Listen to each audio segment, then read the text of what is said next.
आरोप लगा रहे थे आप वही करने आ गए, इसीलिए आप आज 2 अंकों पे लुढ़क गए। क्योंकि अगर आपको 125 भी आती तो इस देश में ये जो जनता आपको 240 पे मोदी को लाई है उसको आप जेल में डाल देते। और आप बात कर रहे थे जनता का, जनता ने तो उस गठबंधन को पूर्ण बहुमत दिया 296 के आसपास, 95 जो वर्तमान में थी, इसलिए जनता एनडीए के साथ थी। और तीसरी बात, आज भी आप कह रहे हैं ईडी सीबीआई, अरे जनता ने कहा है कि पूर्ण बहुमत की गठबंधन की सरकार है, ईडी अगर नहीं आती है नीतीश जी भाग जाएं, सीबीआई नहीं आती है नीतीश जी भाग जाएं, जो भ्रष्टाचारी है वो जेल जाएंगे। जी वेरी क्विक प्रतीक भाई, ना किसी हम सफर ना किसी हम नशी से निकलेगा। मेरे पांव का कांटा है हम ही से निकलेगा। आज तो आपने कमाल कर दिया, कांटा भी निकाल दिया। प्रतीक भाई, हाँ। ये चुनाव नफरत बनाम मोहब्बत का चुनाव था और मैं लगातार इस चीज को कहता था। ये चुनाव सच बनाम झूठ का चुनाव था और मुझे बड़ा गर्व है इस देश की जनता ने मोहब्बत को चुना है, नफरत को हराया। मोहब्बत को, अरे बाजी कहां से आ गए? किधर से? पंजाब से? हरियाणा से? अरे हरियाणा ने तो खेल कर दिया। क्या नाम हो गया साहब? गगनदीप जी। हरियाणा में कहां से? नरवाना से। वेरी शार्प कमेंट जो कोई देना चाहे, वेरी क्विक। हाँ जी, कहां से? मैं गाजियाबाद से ही हूँ। हाँ, गाजियाबाद से, बोलिए। लेकिन जनता ने इस बार बहुत ही स्पष्ट तरह से एक वेकअप कॉल दिया है बीजेपी को कि आप बार-बार जो आपको सपोर्ट मिलता रहा है उसको ग्रांटेड नहीं ले सकते। Wake up call, the word is very important. देखिए, आप स्टूडियो में बैठ के विश्लेषण करें, लेकिन जब जनता की तरफ से मैं आऊंगा madam, you have to close ना। बच्चों से नहीं पूछता ना, बच्चों को एक्सपोजर कर देता हूं। बच्चों का काम है घर पे बैठना, not for the television political debate. बहुत गलत आधार है जी। आपने कहा बीजेपी के लिए जी हाँ, अभी तक वेकअप कॉल है। बिल्कुल। In what sense? In that sense कि अभी तक जो भी डिस्कशन हो रहा था वो पॉलिसीज और इकोनॉमी को छोड़ के हिंदू मुस्लिम के बीच में हो रहा था। एंड अब बीजेपी ने अच्छे काम भी किए, बुरे भी काम किए, लेकिन वो सामने नहीं ला रहे थे। अब जो नेक्स्ट इलेक्शन होगा इसमें ये हम होपफुल हैं कि पॉलिसीज पे डिस्कशन होगा इंस्टेड ऑफ जो भी डिवीजन चल रहा था। अब जो बातचीत होगी, जो नैरेटिव है, जो बातचीत का सिलसिला जुड़ेगा, उस पर पॉलिटिकल डिसेंस। आम आदमी पार्टी से तो पूछना चाहिए भाई। अरे आम आदमी पार्टी से नहीं पूछेंगे। मैं आपके पास भी आया। क्या नाम है सर? अश्विनी बाली, फरीदाबाद। जी, अश्विनी बाली, फरीदाबाद। फरीदाबाद से आए। हरियाणा से हैं जी। हरियाणा में तो बड़ा अच्छा हुआ चुनाव, देखा मैंने, बड़ा जबरदस्त। क्या काम? रिटायर्ड।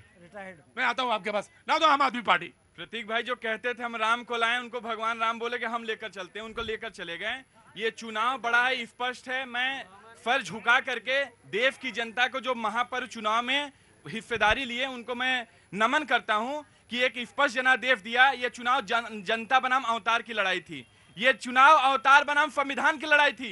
ये चुनाव अवतार बनाम लोकतंत्र बचाने की लड़ाई थी। और ये जो परिणाम आया है स्पष्ट संदेश है कि बेरोजगारी हटाने का चुनाव है, महंगाई खत्म करने का चुनाव है, तानाशाही और लोकतंत्र को खत्म करने, लोकतंत्र बचाने की लड़ाई है, तानाशाही खत्म करने का।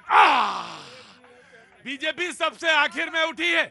बीजेपी, मैं आ गया दुल्हा के साथ संभाला चल्ला। मैं उसके स्वागत करूंगा, अभी करूंगा, समाजवादी पार्टी का भी करूंगा जी। BJP sharp comment. अरे आपके नेता तो शराब घोटाले में प्रचार करने के बाद जेल चले गए, 7 सीट आप हार गए हैं। आप किस आधार पर कहते हैं कि आप संविधान बदलेंगे? और आप जिसके साथ खड़े हैं, इमरजेंसी लगाकर पूरे लोकतंत्र को जेल में बंद करके संविधान की प्रस्तावना बदलने वाले के साथ खड़े हैं और बताते हैं संविधान बचाने की बात करते हैं। संविधान की प्रस्तावना जिसको डॉक्टर अंबेडकर ने कहा कि ये संविधान की आत्मा है, उसको बदलने का काम कौन किया? कांग्रेस ने किया और ये उनके साथ खड़े थे और जेल। जी, मैं आपको बताऊं, जब मैं आ रहा था आज तो दिन भर मैंने बहुत आराम किया, बहुत रेस्ट किया, टेलीविजन सेट पे बैठा रहा, तमाम सारे लोगों को फोन किया। मैंने यूपी में एक शख्स को फोन किया, हमने कहा बताओ भाई ये यूपी में कैसे हुआ? बोले कि देखिए ये चुनाव बड़े महत्वपूर्ण है, जो फैक्टर यूपी में लगा वो बिहार में नहीं लगा। लोगों ने कहा संविधान बचाना है, उसका असर यूपी में कुछ, बिहार में कुछ। जी, मध्य प्रदेश में कुछ था असर, बिल्कुल मध्य प्रदेश में बिल्कुल असर। तो महाराष्ट्र, बंगाल, यूपी, राजस्थान, ये बड़े फैक्टर्स हैं जिसपे खास तौर से बात होगी। मैं बिल्कुल आऊंगा जी। मैंने एक आदमी से मिलने दीजिए मुझे। मैंने देख, नमस्ते। अरे नमस्ते भैया, क्या नाम है? प्रीतम। अच्छा प्रीतम, क्या काम करते हैं? हलवाई का काम। हलवाई? अरे वाह वाह वाह। कहाँ के रहने वाले हैं? आगरा के। तो क्या वोट दिया था? हाँ, दिया था। किसको? बीजेपी को। बीजेपी को वोट दिया था।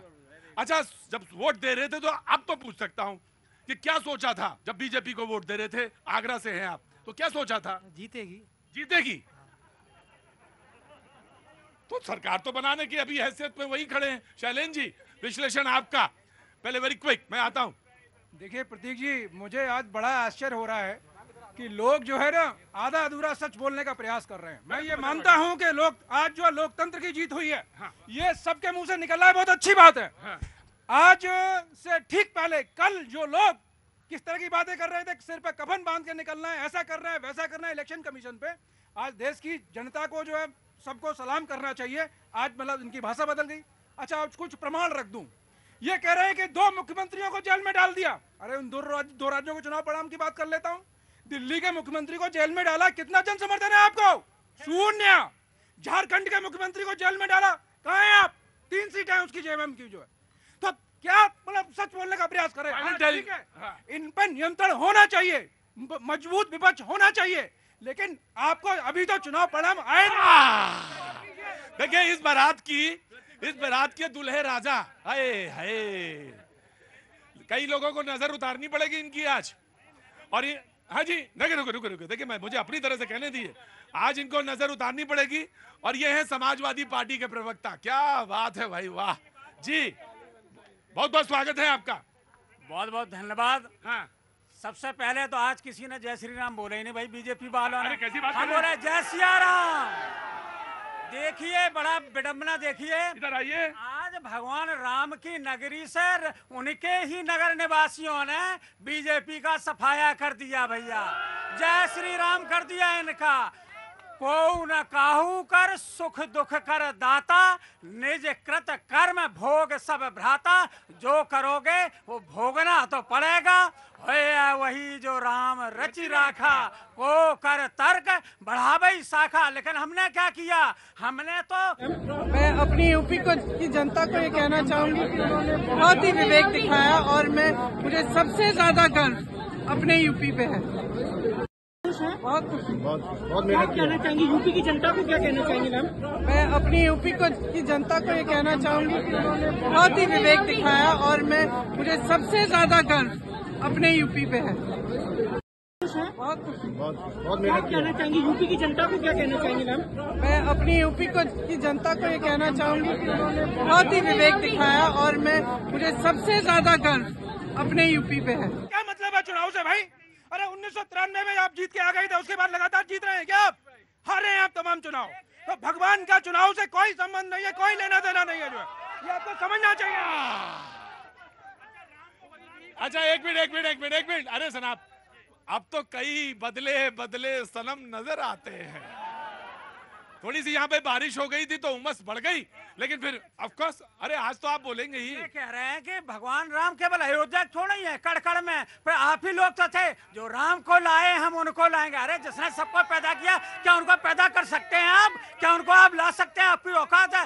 आपके इसी अहंकार के वजह से आज ये हुआ। स्मृति ईरानी का अहंकार इतना था, वो आज हार गई।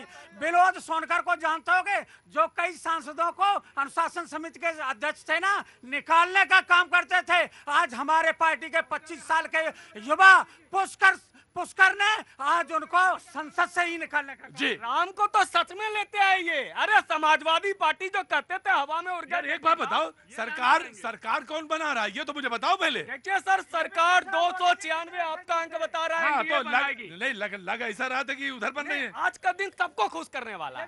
एक बहुत अच्छा विश्लेषण है। भाजपा खुश है कि सब